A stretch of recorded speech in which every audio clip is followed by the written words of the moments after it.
Thank you very much, Mrs. Achemzadeh. I very much appreciate the opportunity to be part of this Yom Iyun.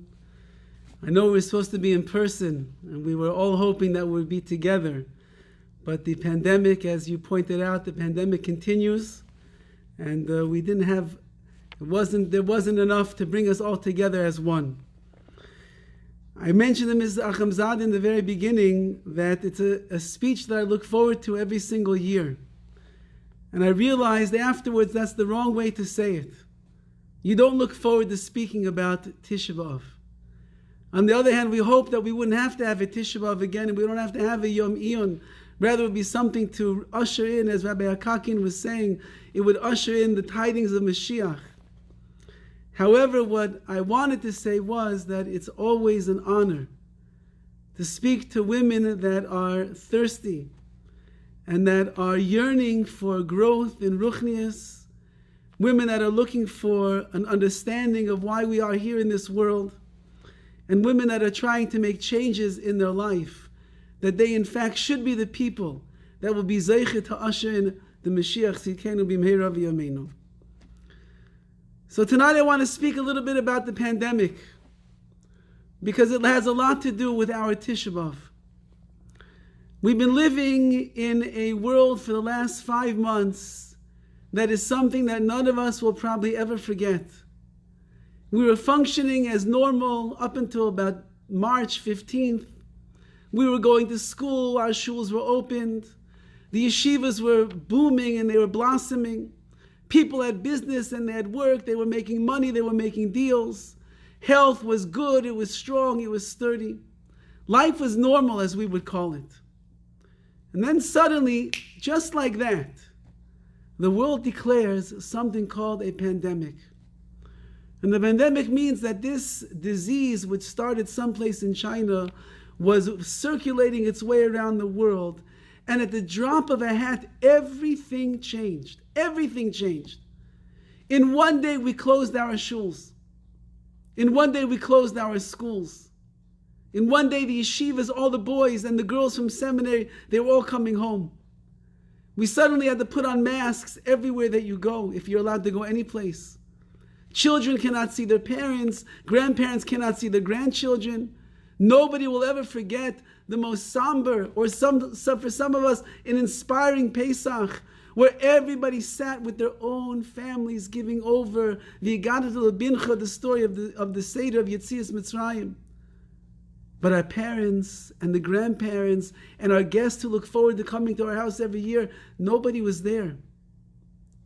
It was a very challenging time for Klal Yisrael and the world at large.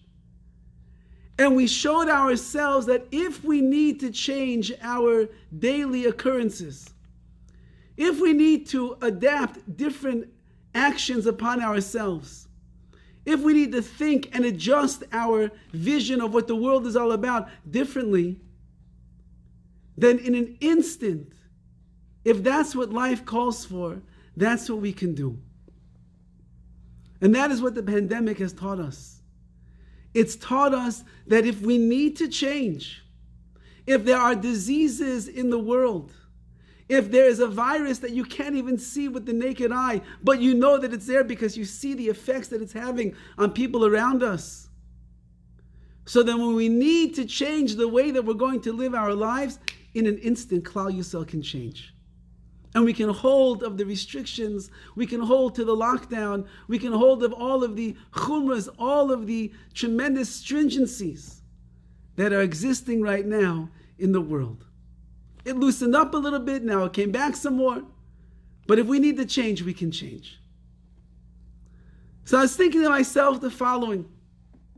The Ben Yoda writes in Shari Tshuva that just like we have Chayle Haguf, we have physical ailments and sicknesses that come upon us, there's something else called a Chayle HaNefesh, which is the spiritual ailments which befall a person.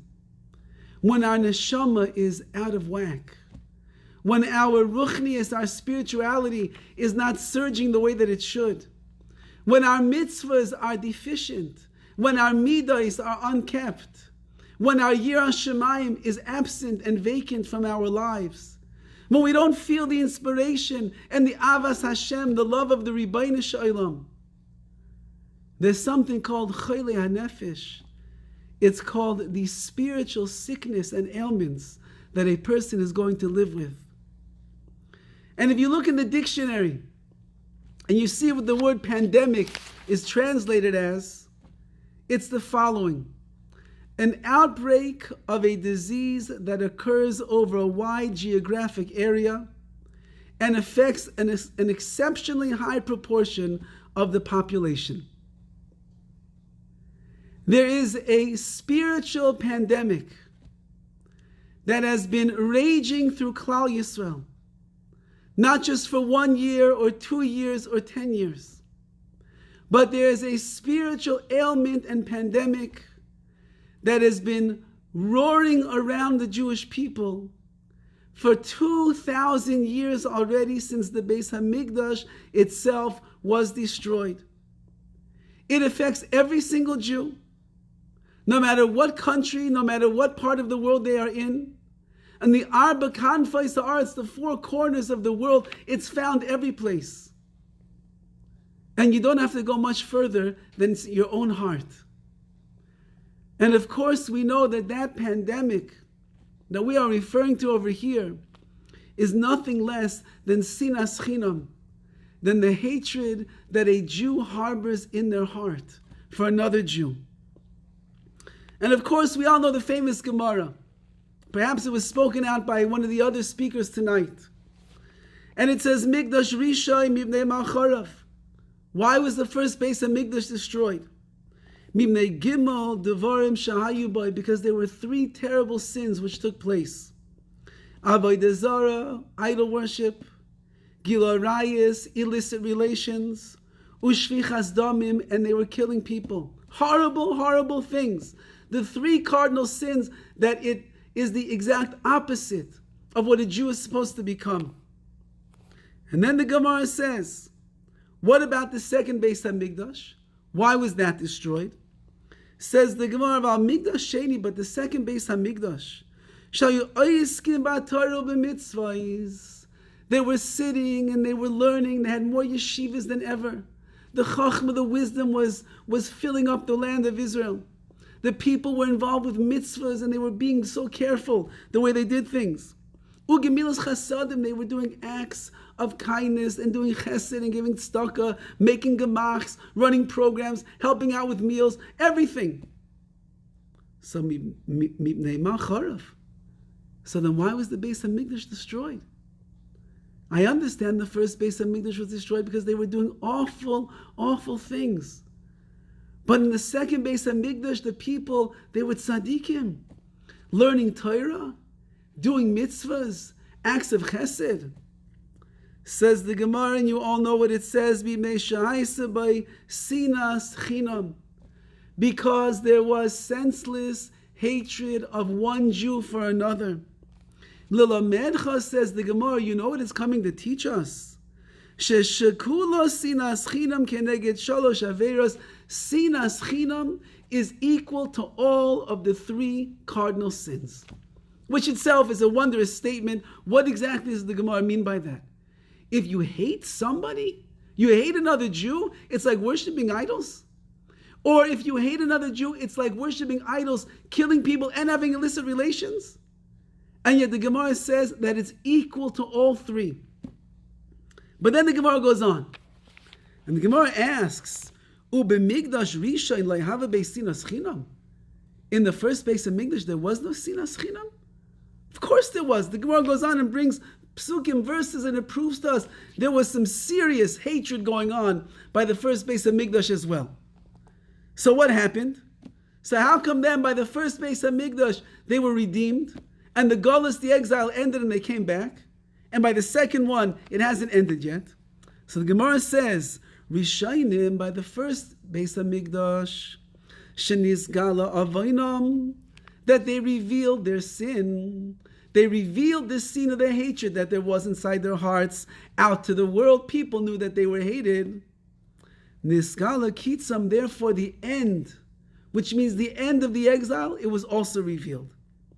However, Achrayim, the second Beis Hamikdash, Shaloi Nisgala Avayim, where they never revealed the hatred that they had in their hearts, Loi Nisgala Kitzam, the end of the gullus of the exile was not revealed.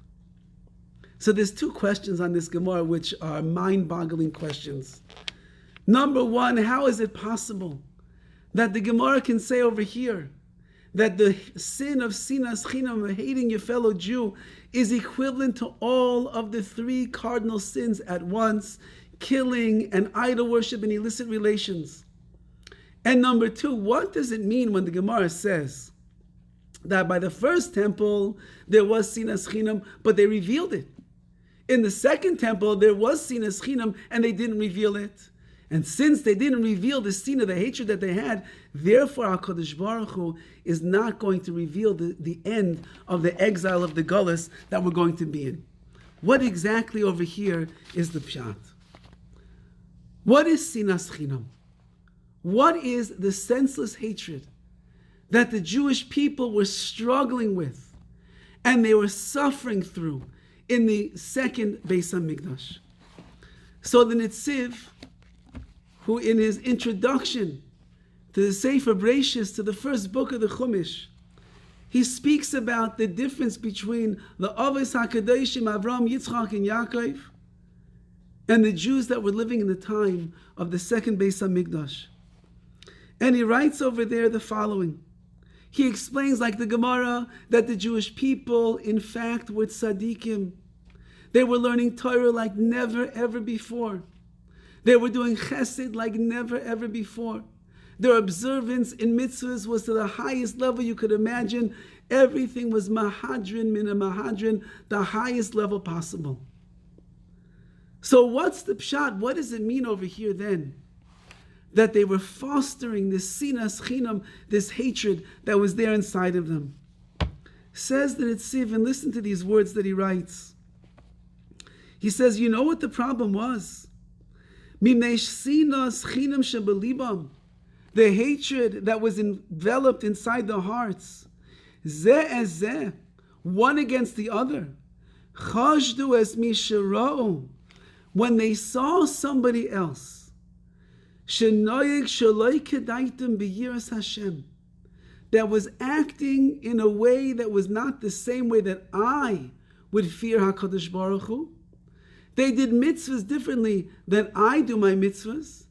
They learned Torah in a yeshiva different than the way that I learned Torah in my yeshiva.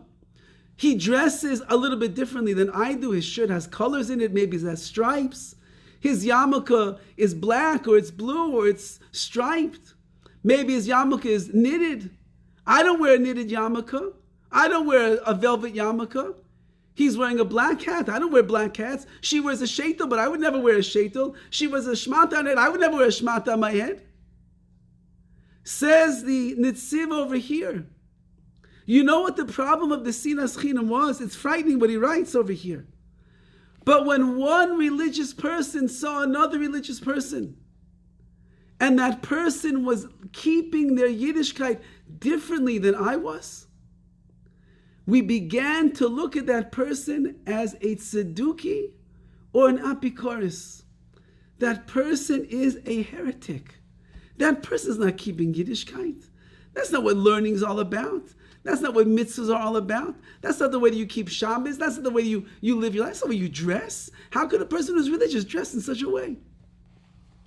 Says the Netziv, the sin of Sinas Chinam that was embedded inside the hearts of Klal Yisrael at that time was so terrible that one frum person would look at another frum person and they would say, if you don't keep mitzvahs the way that I keep mitzvahs, if you don't live your life the way that I live my life, if you don't daven the way that I daven.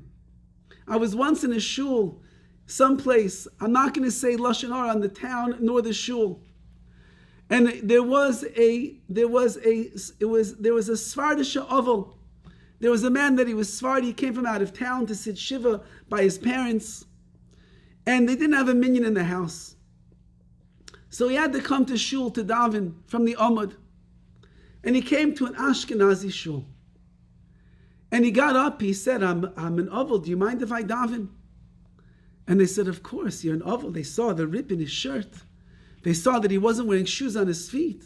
Of course, you're an oval. You're in the week of Shiva. Of course, go ahead, lead the davening. He was Sephardi. He didn't know that in this particular Ashkenazi shul, they were very makpid. They were very particular that you don't break the minhag, you do not break the custom of that shul, the way to daven Ashkenazi. And so he gets up and he begins davening like a good, true Sephardi with Yirat Shamayim. And he begins saying the Kaddish like a Sephardi. That already lifted some red flags in the eyes of the people that were there in the congregation. We don't say Kaddish like that. And then he began to daven and say the Kaddish. And the people were listening. And as it came time for the Chazaras Hashatz, I don't remember exactly how it worked out, but I remember that several of the people of the congregation walked over to the man who is in the week of Shiva and could not make a minyan in his house for whatever the reason it was. And they told him, in our shul, we don't daven, we don't pray like that. And in our shul, you cannot be the shliach tzibur. You'll have to sit down. And the man began arguing, Ani aval, but I'm an aval. I don't have a minyan. I need to daven. In our Beis HaMidrash, in our Beis HaKnesses, in our shul, we don't daven like that. Sorry, you can't lead us in the tefillah. And they refused to allow the aval to daven from the Amud. Because he was different. Because he prayed with a different dialect, a different nusach. Because he said a few extra words in his Kaddish. And they realized then that the Shmoneh Esrei was probably going to be different also. So they said, you know what, you can't daven here. This bothered me so much. I was a nobody in that shul. So I didn't step in to save him. I didn't step in to say, hey, what are you doing? This man is an aval. I sat there quietly. Maybe I should have stood up for his dignity. But about a week later, I was someplace and I saw the Rav of that shul. Chashiv Rav. And I told him the Maisa which took place. I told him the story how this man was embarrassed in front of the entire tzibur that was there because they refused to let him daven because he davened like a Sephardi because he was Sephardi. And all the men in the shul said, in our shul, we don't daven like that. As if he was doing some Aveira over here. And I asked the Rav, is that what takes place in your shul?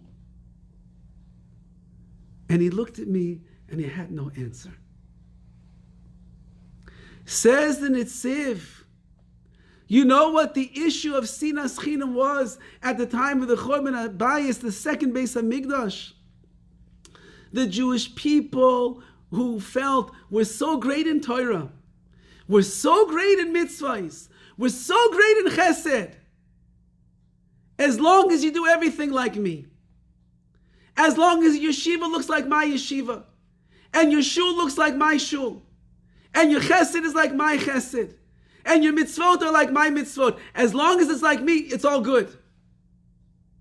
But if you change the way that you learn, if you change the way that you daven, if you change the way that you do chesed, if your suit is a different color than my suit, if your tie doesn't look like my tie, if your hat is not big enough on the brim like my brim, if you don't pray tefillah the way that I pray tefillah, then you must be an apikoros. You must be a heretic. Because I have the Masorah. I know the way that Yiddishkeit is supposed to look. And says in Nitziv, this terrible midah, this terrible trait which was embedded in that generation, it leads to the worst ra'os, the worst evils that you could possibly imagine. And the Jewish people, from one level to the next, they began getting involved in the realm of I am holier than thou. And my Yiddishkeit is better than your Yiddishkeit. And my Torah is better than your Torah. And my tefillah is better than your tefillah.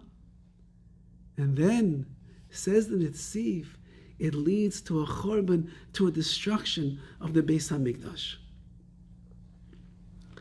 The Klausenberger Rebbe was one of the great personalities who survived with tremendous amunah and bitachon after the Holocaust took place. He said a fascinating statement. And he said that there's one thing that I miss about the Holocaust. You miss something about the Holocaust? It was Gehenna on earth. What could he have missed about the Holocaust? And he said over the following, that when all the Jews were rounded up together and they went on something called a death march, and the rules of that death march were that you had to walk and walk and walk, and you were not allowed to stop. And anyone that paused for even one moment, if the Nazi Yimach Shemam would see you at that second, they would shoot you and they would kill you on the spot. As long as they said you have to walk, you cannot take a break. So as they were walking on this death march, he said, we were all clean shaven, our heads were shaved, we had no yarmulkes, we had no tzitzis on our bodies, we had no suits, we had no bekishes, we had nothing. Nobody could tell the difference between a chassid and a litvak. Nobody knew which town you came from. Nobody knew what shul you davened in. Nobody knew how much Torah you learned. Nobody knew anything. He said, I was a Rebbe. And nobody knew that I was a Hasidic Rebbe. There was only one thing that mattered to everybody on that death march. We all just held our arms around one another, trying to keep each other warm. And we tried to keep our fellow Jews warm. Said the Klausenberger Rebbe, that's what I miss about the Holocaust. When all of those silly things that make us look different from our friend get in the way of our Yiddishkeit, of our Avas Yisrael, when all of those divisions, those imaginary divisions that we paint for ourselves that make us different than somebody else or make somebody else different than us because of the size or the color or the knit of the yarmulke, or because of the length of the sheitel, or because of the size of the mapachat that she has on her head. If those are the things that the Klausenberger Rebbe that we're going to measure our relation to our fellow Jews with, then I miss the Holocaust. Because the Holocaust taught us none of that matters. It doesn't matter what country you come from. It doesn't matter what family you come from. It doesn't matter what your yichus, what your lineage is. It doesn't matter what kind of suit and what kind of tie and what kind of hat and what kind of yarmulke you wear. It doesn't matter where you send your children to school. I send to the frum. It doesn't matter. It doesn't matter where you go cholamayit. It doesn't matter what svarim you are learning and what you're not learning. It doesn't matter, said the Klausenberger Rebbe. You know what matters is we are Klal Yisrael. We are all Jews.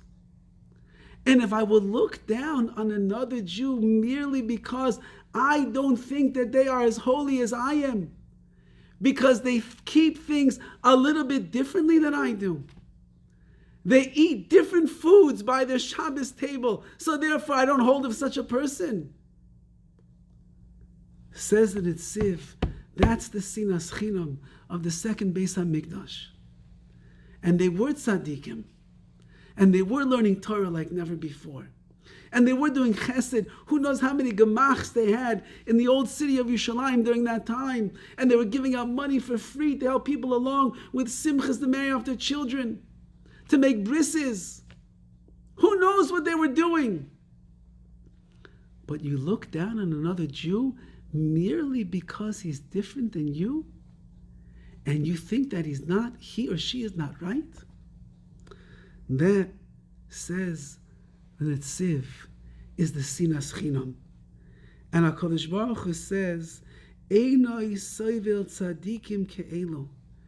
I cannot bear to have tzadikim like this in the world. Rather, they should go in a derech hayashar, on a straight path. They need to go in the straight path, the way they deal with other people. And not crooked. It's crooked to look at another Jew in the wrong way. It's crooked not to love another Jew simply because they're a Jew. It's wrong to despise another Jew because he doesn't measure up to what you think is the right way and the right derech of Yiddishkeit. It's wrong, says the Nitziv. And HaKadosh Baruch Hu says, I can't tolerate that. And since that I can't tolerate that, therefore I bring the destruction, the Chorban, into this world. The Beis Halevi, one of the greatest Torah scholars of the previous generations, he writes over the following, which is going to come to answer our question: how is it possible that if a person has Sinas Chinam brewing inside their heart, they hate another Jew inside their heart, it is equivalent to the 3 cardinal sins which took place in the first Beis HaMikdash? Avodah Zarah, idol worship, Gil Arayis, illicit relations, and Shvichas Dam, and killing people. How is that possible? And he says over the following. He says, Hasina kilkala eisanu yoiser. Sina destroys us worse. Me'averes hachamoros shaya b'bayis rishon, from the sins that there were in the first Beis HaMikdash. V'chomash shebiyadeinu ke'eis machatoim v'yisurim, and everything we find in our hands right now, all the sins, all the yisurim that Klal Yisrael suffers, Hakol mipri hasina keduma hema, it's all coming from the original Sina, that hatred that is brewing in the hearts of the Jewish people. And he goes on at length to describe the following, why it is that this is so bad. He says, in reality, if you think about it, murder, idol worship, and illicit relations, in the act that a person does, it's much worse than the hatred that there is inside of a person's heart. However, when a person keeps all that sin, all that hatred inside their heart, and it's concealed from everybody, and you're walking around and you're looking at people and they think that you're your best friend, but really deep down you can't stand them, and you're looking down on them, casting aspersions and thinking the worst about them, you know what it does, says the Beis Halevi. Says the Beis Halevi, what it does is, when it's so amuk belev, it's so deep inside your heart, it is makalkil the lev, it destroys your heart. And the heart itself is the mishkan of the neshama.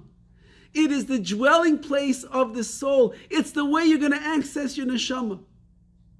And if your heart is destroyed and is being eaten alive by Sinas Chinam, and you're going into the world of midas rows, of terrible, terrible midas, says the Beis Halevi, you made yourself worse than the person who acts on his desires and he goes and he kills another person.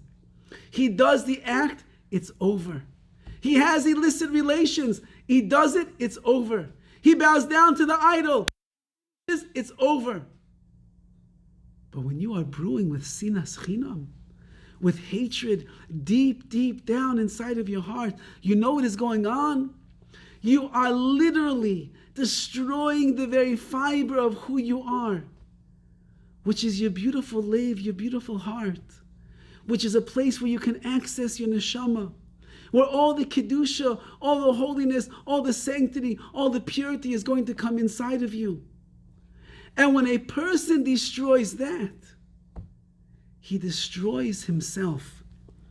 And he says over here, Mohus v'tiva anoshim atzmam ubebayis sheni ayiliba mekulko mashalahayu bebayis rishon. Even though that the people looked like they were very good, because they were learning Torah and they were keeping mitzvahs and they were doing chesed, Nevertheless, they totally obliterated and destroyed themselves from the inside out. That all the Torah, all the mitzvahs, all the chesed was meaningless in the eyes of Hashem.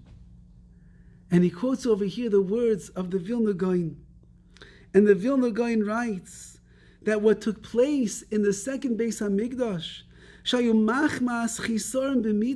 they were lacking good midos, positive character traits. They lowered and defiled the essence of who they were as a person. They no longer believed and trusted in Hashem in the proper way. They destroyed their hearts. They destroyed their essence. They destroyed their tzelem Elokim. And therefore, says HaKadosh Baruch Hu, you can take your mitzvahs, and you can take your chesed, and you can take all of your mitzvahs that you do and your Torah that you learn, keep it to yourself. I don't want it. Because you have destroyed yourself, and you're destroying the world around you. There's a pandemic that is raging its way around the Jewish world. And that is something that didn't just start from Wuhan, China 5 months ago. It's not something that's it's in some kind of germs that if you put it under a microscope, you'll be able to find it. You cannot see this particular germ in the world. You can put the heart under the microscope, you won't be able to see it. But for 2,000 years already, the Jewish people on all the four corners of the earth have been struggling and battling this disease. And that disease is something called SINAS CHINAM, that is saser b'leiv, that is hidden deep inside of our hearts.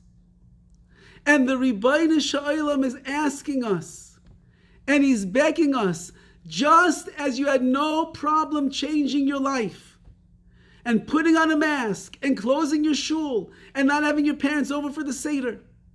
And just as you put your kids on Zoom for 3 months of school to let them learn whatever they could, and you go to a market that you've gone to for the last 10 years of your life, and you have to stand 6 feet apart from everybody that is there. And nobody knows what's going to be with the new school year. When are the shuls going to fully open up again? What's the Yom Noraim going to look like? Who knows what Rosh Hashanah is going to be like this year? But because you are so afraid of the germs of this virus affecting you and your loved ones and everyone that you come in contact with, you are willing to put restrictions on yourself to make the changes that are necessary. So the same thing is true with the pandemic of Sinas Chinam. It is time already to change and to mend our ways. And the only route that we have to be able to accomplish a world which will take away the kilkul, the crookedness of our hearts, and remove the suffering of our nation, and will reveal to us when is going to be the case, when is the end of this long galus going to be, is if we do the opposite of what Sinas Chinam is. And that is when you begin to have Ahavas Chinam, when you love another Jew just because they are a Jew. When you love another Jew and you appreciate, he davens differently. She's wearing a different head covering. Her skirt's a little bit to this, a little bit to that. Oh, they send their kids to that school over there. They don't send to my school. Oh, I heard at the Shabbos table they do X, Y, and Z. Love another Jew because they are a Jew. Because they're trying just like you are. Every single person in the world, every single Jew in the world today, we are all struggling. The last 5 months of our lives has not been easy. Living in America is not easy. Living in Los Angeles, California, it's not easy. We're all struggling, trying to be the best Jews that we can. Some people have more clarity. Some people have less clarity. Some people think they have a lot of clarity, are doing things wrong also. Everybody's struggling. So we can't accept somebody else who's in the fight together with us. We can't accept somebody else who's trying their best to do what they can do. Says the Nitziv, says the Beis Halevi, says the Gemara, says the Ribbono Shel Olam. I want you to eradicate the sin of Sinas Chinam from your life, but there's only one way. Ve'afto l'reyecha kamecha, you must begin to love your fellow Jew the way that you love yourself, excessively. Just because they bear the stamp of Avram, Yitzchak, and Yaakov, because their neshamas were by Maimed Har Sinai the way that yours was. They're not doing everything the way that you do it. So what? Who says that the way that you do everything is 100% right? And who says that HaKadosh Baruch Hu doesn't have tolerance for somebody else? And who says that HaKadosh Baruch Hu doesn't accept other people and their minhagim and their ways and the way that they do things? And if the Ribbono Shel Olam does, then we are obligated ourselves to love and to accept and to embrace and to see the good that there is inside of our fellow Jews. And if we do that, and we get rid of the Sinas Chinam that is in our hearts, then as the Gemara says, the only reason that the end of the exile has not come is because we never revealed the Sina, the hatred that there was. And as a result of that, HaKadosh Baruch Hu said, I'm concealing the end. But if we will do the opposite, and we will reveal the Avas Chinam, the love that we have of Klal Yisrael, and we'll see another person, and we see them and say, I love you, my fellow Jew, just because you're my fellow Jew. Even though, no even those. No buts. I love you. I appreciate you. I accept you. I respect you. I see the good that's inside of you. I'm looking to see the good that is there. Says HaKadosh Baruch Hu, you reveal to me that you're Oivei Yisrael. You love Klal Yisrael. So then I'll reveal to you when this end is finally going to come. There is a very powerful story. I hope after Mrs. Achemzadeh gave me such a introduction of stories, I hope that this will hit the mark. Be'ez Hashem, there is a family of Gerim, of converts who live in Eretz Yisrael. And the husband and the father of the family, Avraham, he is of German descent. How did he become a Ger? How did he become a convert? He grew up in Germany, and he was always imbued with great German nationality and pride, and he was very proud to be a German. As he got older and he went through school and he got to college, they began to speak about in college the atrocities of the Holocaust.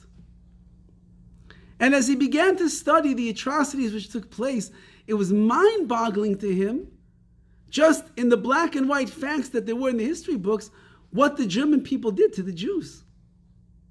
And he was thrown into a turmoil of what exactly did my nation, did my people, what did they do to this Jewish nation? And he began studying, and he began reading, and he began documenting all the things that he knew about the Holocaust, and it was beginning to bother him day and night. How is it possible that his nation, the German people, could have done such horror and Gehenna to the other people, the Jewish people? As he was beginning to ask questions around town and in college to his professors, he was not getting any answers that were very satisfying. So he found out that there's a museum in Eretz Yisrael called Yad Vashem, the world's most famous Holocaust museum. And over there he was told there's a lot of answers to what took place. So he boarded a plane, and this German man went all the way to Eretz Yisrael, and he ends up in Yad Vashem. And what he sees there just confirms all of his greatest fears. The German people were Rishoyim, they were wicked to the core.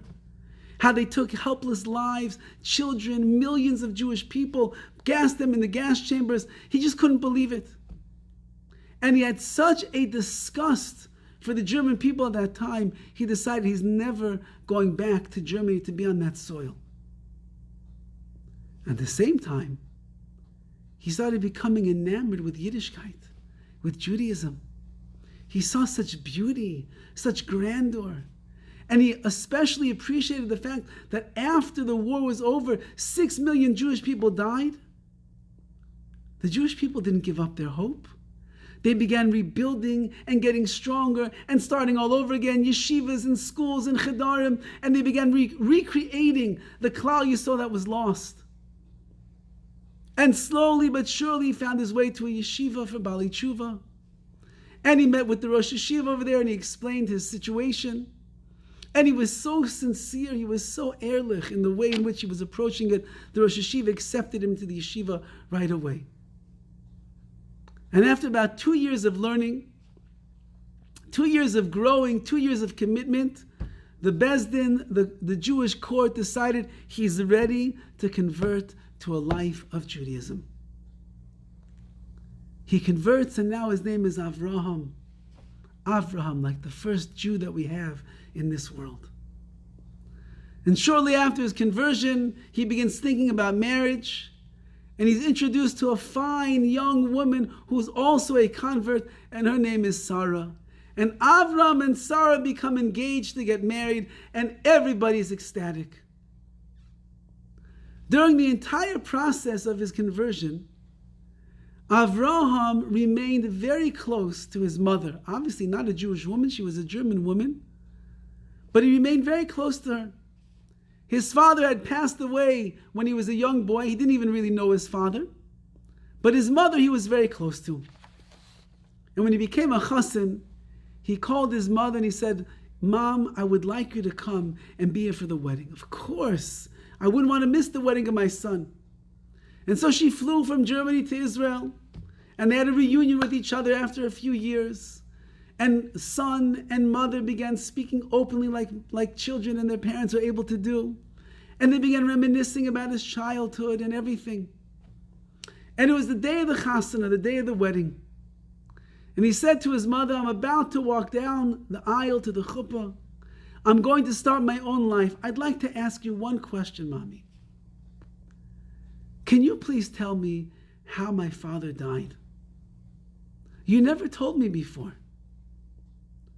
And he saw in his mother's eyes at that moment that she got very uncomfortable with that question. And she said, "My dear son, today is the day of your wedding. It's a happy day. You shouldn't think about these things. I'll tell you another time. Go and get married and be happy and rejoice." But now his interest was piqued.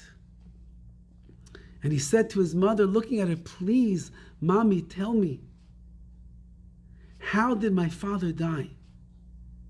It means a lot to me to know."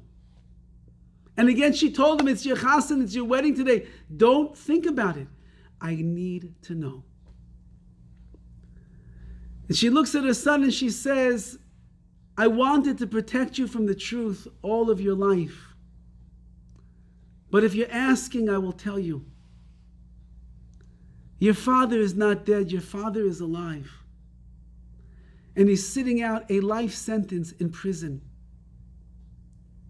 He was one of the Gestapo members, which was the German police, and he was responsible for the deaths of thousands of Jewish people.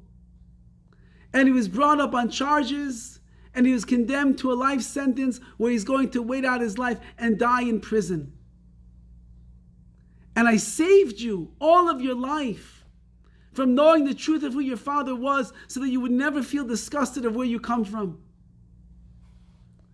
And so Avram looks at his mother and he says, "You're right. I should not have heard this on the day of my wedding. I'm disgusted by that.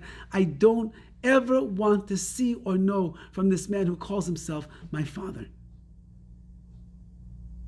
And with that, he goes to the chuppah. And he gets married. And he and his wife Sarah are building a beautiful life. He's sitting and learning in kollel. Everything is magnificent. A few years after the marriage, when their own family is beginning already, and he has two precious children, Two beautiful children. They look like German converts themselves. Pale white skin, blue eyes, blonde hair, silky payas surrounding them. He gets a call one day from his mother. And his mother says, "My dear son, please come. Your father is dying in prison and he has requested to see you." And Avram says, "I will not come to see my father. I don't want to see that man. I don't want to know from that man what he did to our people. I don't want to have anything to do with him at all." And she said, "You believe in the commandment of honoring your father and your mother, don't you? Well, this man is your biological father. And he's only asking one thing. He wants to see you before he dies. I told him about you. I told him about your conversion. He wants to see you." So Avram says, "Okay, I'm going to come on one condition. I'm bringing my two sons along with me. I want my father to see what he's leaving over in this world. I want him to see that his own son ended up becoming a Jew, and these are the offspring that come from him, little Hasidic, beautiful Jewish boys." And so several days later, he embarks on a plane, and he comes to Germany, and he arrives at the prison, and he's told that he has 30 minutes alone with his father. And he walks into the room, and he sees his father lying on a bed. And immediately he's shocked. He can't believe how much he looks like his father. And then he goes over to his father and he begins berating him. And he tells him, "How dare you do the atrocities that you did? It is disgusting the way you treated the Jewish people. Thousands of innocent lives passed through your hands with their blood. You are a wicked person for what you did. I will never forgive you for such a thing." And the father listened to everything, and he nodded his head in agreement, and he began to try to excuse himself for his actions. There was pressure, political, people put him up to it. He didn't really have a choice, they told him. But Avram would not back down. And he told them, "The Jewish people are chai v'kayim, we will live forever." And he said, "Look, the Nazis, Yimach Shemam, they're gone from this world. But Klal Yisrael is thriving. We're growing, we are living, we are advancing in this world. And you and all your people, my dear father, you chose the wrong side of the coin. You ended up with the Rishoyim, with the wicked ones. I'm with the Tzaddikim, with the righteous." He says, "But I have one question for you." He said, "You were Zaika, you were privileged, that I converted and I became a Jew. And these are your grandchildren. These are children that are growing up in the holy city of Jerusalem. They are as pure as you can possibly get. And they are living a life of Torah and of mitzvahs.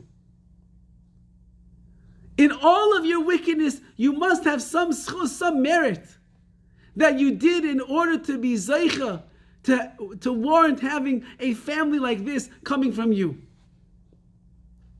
Tell me, is there anything that you did redeeming in the eyes of the Almighty that would have made it that I become a Jew and these are the children that you're leaving, the grandchildren you're leaving over?"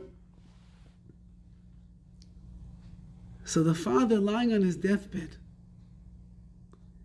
is looking lovingly at his son and his grandchildren, amused by the fact that of all people in the world who would have Jewish children, he, the murderer of thousands. And he says to his son, "There's one thing that I can think of. We once came into a town, and the command was to wipe out all of the Jews that were in that town. And we began rounding up all the Jews, pulling them out of their homes. We brought them down, and we were shooting them down.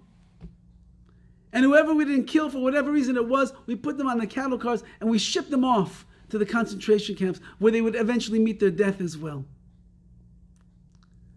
And when the whole town looked as if there wasn't a single Jew that was left, the commander pointed at me and he said, "There's a barn house over there.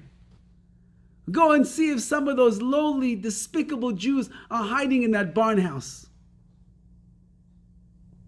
And so with the command of my commander over there, I walked over to the barn house and I opened up the door and I peered inside. And immediately my eyes focused in on these haystacks, and I saw the eyes of two young, scared Jewish children staring back at me.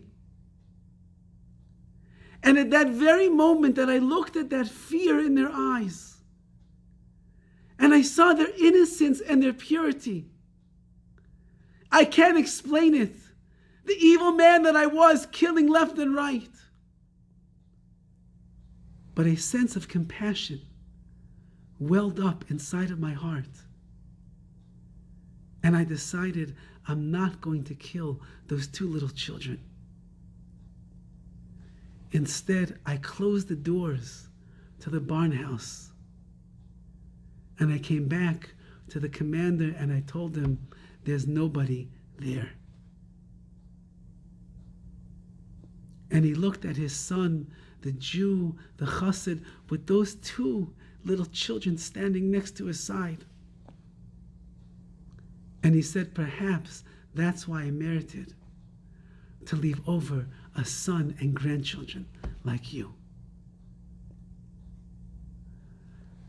Rabbi say, if a Nazi war criminal who had the bloods of thousands of Jews spilling from his hands was able to look at the innocence and the purity and the anxiety and the fear and the beauty of a Jewish neshama that was standing there afraid of their life, what's going to be, and through all the layers of wickedness, all the layers of cruelty, all the layers of evilness, he was able to see that there's a Yiddish neshama. Let it live.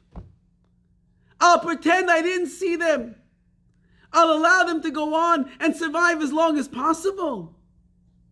So then al achas kama v'kama, all the more so, we who are Yidden, who we are Jews, who can look at the eyes and the face and the hearts and the lives of another Jew, and we can see their goodness and their purity and their warmth and their efforts and their trying and their Yirah Shamayim and their Avas Hashem and the mitzvahs that they do and the Torah they learn and the chesed that they're involved with.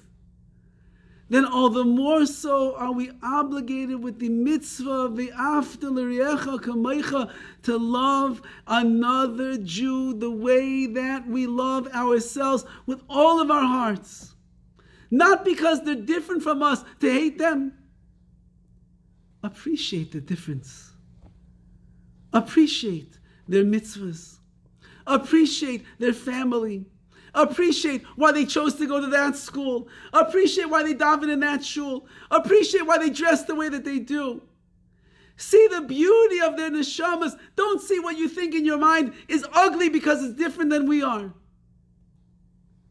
And if we will do that, says the Ribbono Shel Olam, if you will be Megala, you will reveal to yourselves and to the rest of Klal Yisrael a burning love of your fellow Jew, where you will accept and you will embrace and you will love them merely because they are part of Klal Yisrael, the same stone that you are cut from. That's where they are coming from. Then the pandemic, the Choli Nephesh of 2,000 years of SINAS CHINAM, we will find the cure and the remedy and the antidote and the healing balm that HaKadosh Baruch Hu wants to bring to each and every one of us. May we be Zaichem Yirtzeh Hashem. That TISHA B'Av is only a few days away. We don't have to sit on the floor another year. We don't have to cry tears another year. We don't have to recount the tragedies of our nation another year. If only we will learn. And if we will learn what it is that's going to turn back the destruction. And instead of walking around with the kilkul in our hearts, the destructiveness in our hearts, the crookedness in our hearts, we straighten it out. And we learn to love and to appreciate and to accept. And perhaps maybe the differences themselves is really the reason why we should love them and we should accept them. Then in that zechus, in that merit, as a Nazi war criminal, was Zaika to have a son and grandchildren who would be Hasidim living in Yerushalayim HaKodesh.